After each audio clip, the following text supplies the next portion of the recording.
Hello mga kabahay, kumusta? So kabahay, balita ako naghahanap ka pa ng affordable two-story na complete dito sa 13 Martires, Cavite. So mga kabahay, for today's video, I'm sure this 2024, meron ka ng complete finish two-story townhouse na complete dito sa 13 Martires, Cavite. Ito na yun mga kabahay. Sabay-sabay tayo mag-house tour dito mga kabahay para makita nyo ang ganda ng complete two-story townhouse na bagong project natin dito.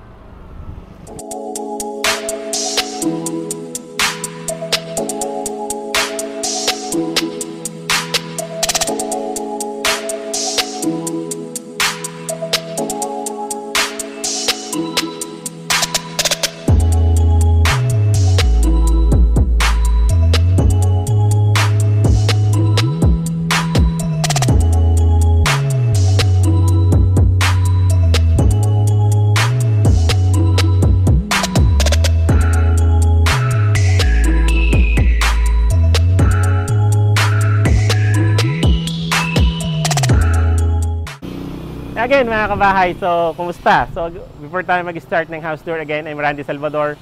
Of course, my wife, Julian Salvador. Kami po ang susi at tulay patungo sa pangarap niyong bahay. So yan, so ito na nga po yung bagong project natin. Hi sa mga bagong new homeowners ng 2024. I'm sure magugustuhan nyo to once makita nyo tong video namin na to.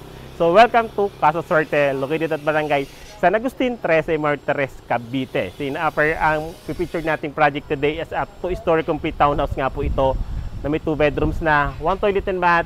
Kita nyo naman, ang laki ng parking space, di ba? And the lot area po nito is 50 square meter and the floor area naman po is 50.80 square meter. Napakaganda po ng location in terms of accessibility. And mga nearby establishments like for example, schools, elementary, high schools, universities, wet and dry market, church, terminal hub. Ang ganda ng location nito, promise. Napakalapit din sa SM 13 Martires, Cavite. So ayun mga kabahay, so start tayo ng house tour dito. Yan. So si Casa Suerte nga po ay, kung makikita nyo naman yung design, pakita natin. So kulay brown. Naglagay lang tayo ng gate, pero not included po yung steel gate natin dito. Pero may parking space po talaga tayo. And the design po natin dito is a Spanish inspired developer or development yung bahay po natin dito. So makikita nyo ang taas po ng ceiling ni Casa Suerte po. Tara po. Then kagandahan nito, isa sa puto sa 13 Martires, Cavite, na meron din po tayong solar panel installed on mas turnover sa ating unit, di ba? Ang laki ng matitipid natin sa kuryente. Papo. So dito makikita natin isang end unit or corner unit and isang inner unit. So later makikita natin yung differences niyan. Pero sa house area naman, wala naman po tayong pinagkaiba. Tara po. So yan, yung papasukin natin nga today is actual turnover po. Kung ito yung makikita natin dito, ito na po yung mismong i-deliver sa ating unit. Imagine this.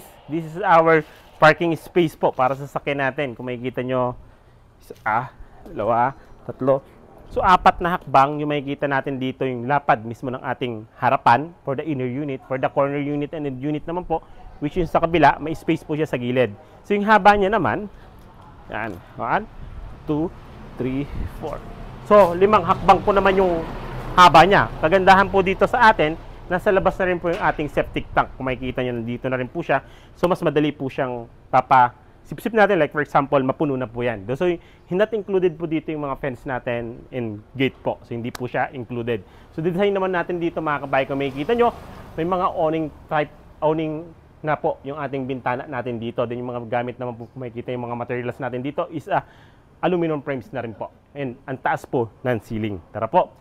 Yung kulay ng bahay natin dito is kulay brown. Yun nga po is Spanish-inspired developer po or development itong ginawa natin dito sa bahay natin dito sa Casa Suerte po. Tara po, pasukin natin. Kung makikita nyo, meron pa po tayong mga decorative stones dito outside. Then, outlet na rin po tayo dito for our vacuum or for our laundry dito, just in case dito po tayo maglalagay. Yan.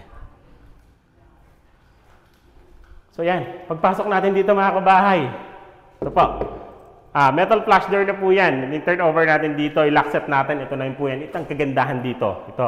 Pakita natin dito yung ating turnover. Kita nyo yan, ceiling natin. So may mga cob lights na po tayo rito during the turnover. Yan. Kaso wala pa siyang ilaw. Yan, wala pa. So yung, kikita yung ceiling natin po, ay na po yung design natin. So may design na rin tayo dito. Ang tawag po dyan, may mga cob lights na rin tayo dyan sa taas. So later, makikita natin yan sa kabila, sa model house, para makita nyo, papailawin po natin yan, makikita natin. Ayun na po yung mismong turnover. So, Imagine yung ceiling natin, wala na tayong gagawin, di ba? Then is our naman turnover natin dito. Ito na po yung turnover natin dito. Kung makikita nyo is granite tiles na po yan na 60 by 60 yung turnover natin dito. Ang bintana naman po natin is yan. Aluminum frames na rin po yan. Kung makikita nyo na sliding window. And kagandahan pa dito, aside from complete finish turnover, very accessible yung location. May design na yung ceiling, yung may cove lights na ang laki na matitipid. Laki rin po ng matitipid natin sa kuryente. Ito po. Ito po yan. Kung makikita nyo, ito po yung circuit breaker natin. So, yung circuit breaker natin for our main supply ng kuryente. So, very modern na rin po yan. Ang kagandahan pa po, may solar panel nga po tayong installed rito during the turnover. So, kasama po yan sa i-deliver sa atin. Kasama po yan sa bahay nyo na may solar panel na makakatulong sa araw-araw yung konsumo sa kuryente. So, possible dito, 50 to 80% ang matitipid natin sa konsumo natin sa kuryente. Kung makikita nyo, may sarili din po siyang circuit breaker. So, dito lang po yan sa kasaswerte, di ba? Yan. Sa outlets natin, 1, 2, 3, 4, 5 outlets dito sa ground floor or sa baba na iti-turn over sa atin. Sa kasama na po yan, kitchen countertop na dito na rin po siya located. Ayun po yung tiles niya, granite tiles. Stainless steel na rin po yan with faucet. And kung makikita nyo, aluminum frame na rin yung ginamit para sa base cabinet natin na pintuan. Bihira po yan dito mga kabahay. So dito, syempre once inner unit, dalawa po yung bintana, sliding window sa harapan, awning type window naman dito sa likod. Ito po. Yan. Then may service area pa po tayo dito na kung saan pwede naman natin gawin dito yung laundry area natin. So yan po. So hanggang dito yung space natin for our living service area po. Yan po yung space natin dito. May outlet na rin po tayong nakalagay dito, installed. Meron na rin po tayong faucet. Kagandahan po nito, may awning type na rin po tayo. May awning na rin po tayong nakatapat dito sa bintana natin, which is yung protection na during rainy days po. Tara po. Ang ganda pa na ceiling. Oh. Lahat ng bintana. Harap, likod, lahat po may mga awning. Tara po. Isa pa sa mga highlights natin dito, yung toilet and bath. Tingnan nyo. This is our toilet and bath. Di ba? Ano pa mapapagawa nyo dito sa toilet and bath? Wala na po. Kung makikita nyo, may design na yung toilet and bath natin, yung wall natin, shower area natin, may design na po yung tiles natin. Painted na rin po yan. Kagandahan yan, imagine, di ba? Naka-divide rin po siya. Yung kagandahan po niya, yung water closet na ginamit natin dito. Not just ordinary water closet. Kung makikita nyo, mamahalin din po. Dual flush tape na rin po yan. And bihira po yung nagta-turn over sa atin na may bidet na po. Di ba?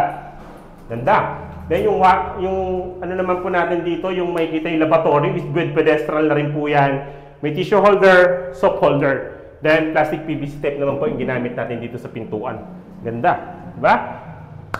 Ayos na mga kabahay. Very affordable. Maya, discuss natin yung price. And bago tayo umakyat sa taas, pakita natin kung gaano ba kaganda or very modern yung ginamit natin dito sa hagdanan natin. Solid wood. Kahoy din po yan. Ginamit natin dyan. Ang kapal na solid wood, ang ganda ng kulay. So yung combination ng kulay niya sa railings, yung support step, or buong assembly niya, maganda. May kita nyo, walang alog. Matibay ang gawa. Yan, packet po natin yan. Konkreto, 1, 2, 3, 4 na step, konkreto po yan. Tara, second floor tayo. Ayan, so complete finish turnover nga. 2 bedrooms na po yan dito sa taas. Unahin natin si master's bedroom. So, this is our master's bedroom. Ang lawak ng ating master's bedroom. Di ba? Bintana natin for the master's bedroom, 2. Nabubuksan siya na awning type window. 1, 2, 3, 4. Imagine, nabubuksan nyo lahat yan. Gano'n ka well ventilated yung ating master's bedroom, di ba? Kasi may space pa tayo sa harapan. Pwede pa tayo maglagay ng balcony rito, di ba? Pakita mo nga misis yung space pa, oh. Ayun, imagine, oh. Pwede ka pa maglagay dyan ng space for your balcony. Diba? Perfect. Ang ganda. Mataas din po yung ceiling. May provision for window type aircon na outlet. Isa. So, may isang outlet type for window type aircon. Yung outlet naman for another appliances, 1, 2. Meron din po. Mataas ang ceiling. Common wood po. Yung ginamit natin ditong pintuan sa materyales. Yung hamba naman natin is solid wood po. Tara po. Yan. So this is our second bedroom naman. For our second bedroom, may dalawang outlet. Pangatlo po yung ating window type aircon. Awning type window din po na dalawa ang ginamit dito. Yan. Kagandahan yan, di ba? So dito, pwede rin po tayo maglagay tayo ng space dito. Pakita natin, Mrs. Yung extra space natin sa likod, pwede po natin i-extend rin yan. Kasi kung makikita nyo, islab na po yung toilet natin na yan. Then may space pa tayo for the laundry na pwede rin natin pa-slab para makagawa pa tayo ng isang toilet and bath dito sa taas, di ba? Perfect. Punta natin kabilang bahay. So, ayan.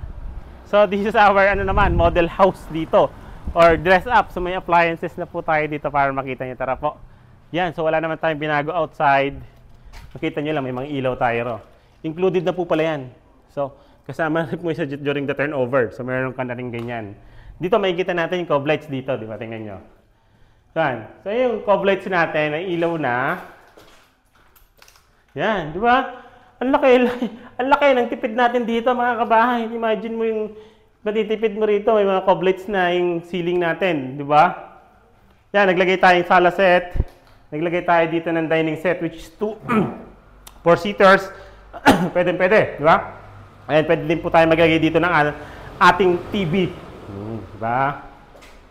Sa service area, wala naman tayong pinagbago. Sa taas, wala rin po tayong pinagbago. So, same lang naman po tayo ng layout dito. Pinakita lang natin dito sa pangalawang bahay na pinuntahan natin, yung mga ilaw. So, ayan, check naman natin kung nagbabago yung kulay ng cove lights natin. Ayan, so hindi siya nagbabago. Hindi siya nag-switch yung kulay. So, hindi siya naka-tricolor yung cove lights natin dito. So, it's either naman sa inyo, once makalipat kayo, pwede tayo magpapalit ng ilaw, ng bulb natin for the tricolors. So, pwede po yun. Diba? Ang ganda.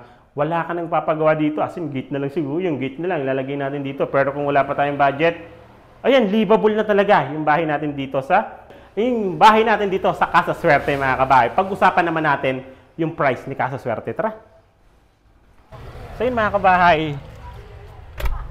So nakita na natin yung ganda ni Casa Suerte dito sa 13 Martires, Cavite. So quick recap lang tayo dito kay Casa Suerte. Itong project nga natin na pinipicture today, isa sa Casa Suerte nga po.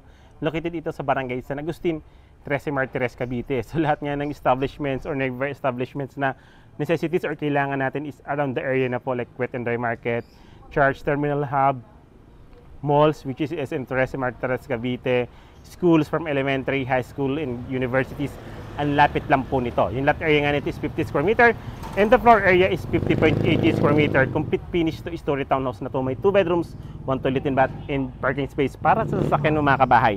So available po ito through bank and Pag-ibig Financing. So discuss po natin si Pag-ibig Financing sa mga kaibigan natin, sa mga kabahay po natin na Pag-ibig members. So welcome na welcome po tayo lahat dito. So yung total contract price po nito is 2,571,310 pesos po. Then, magiging reservation fee naman po natin is 10,000 pesos only, mga kabahay. Then, the down payment naman po natin is 514,262 pesos po. Then, yung magiging net down payment natin, kasi yung reservation po, ilaless natin yan sa total down payment. Yung magiging net down payment natin is 504,262 pesos po. Then, yung magiging down payment naman natin for 24 months, payable pa po kasi ito, is kasi under free selling pa lang po, is 21,010 pesos po. Sa loob po yun ng 24 months. Then magiging monthly amortization naman natin once turnover na po kay Pag-ibig is 12,833. Imagine yan, 12,833 livable na. Minimal na lang yung papagawa natin dito. Then the required basic income naman for the Pag-ibig Financing is 36,667. Diba? Very affordable yung monthly amortization natin. Mababa ang record income, and kagandahan dito is pwede po mag-combined income tayo dito, mga kabahay. So yan, lagay lang po namin sa screen yung aming contact details, contact numbers namin, WhatsApp, Viber, and contact number namin para mas madali po kaming ma-contact once may mga queries po tayo about dito kay Casa Suerte. Then kung ngayon pa lang po kayo napadaan sa aming YouTube channel, like nyo na po, subscribe, and pindutin nyo po yung bell button para updated kayo sa mga bagong videos namin katulad po nito. Again, I'm Randy Salvador, my wife Julian Salvador. Kami po ang susi at tulay patungo sa pangarap nyong bahay. Maraming salamat.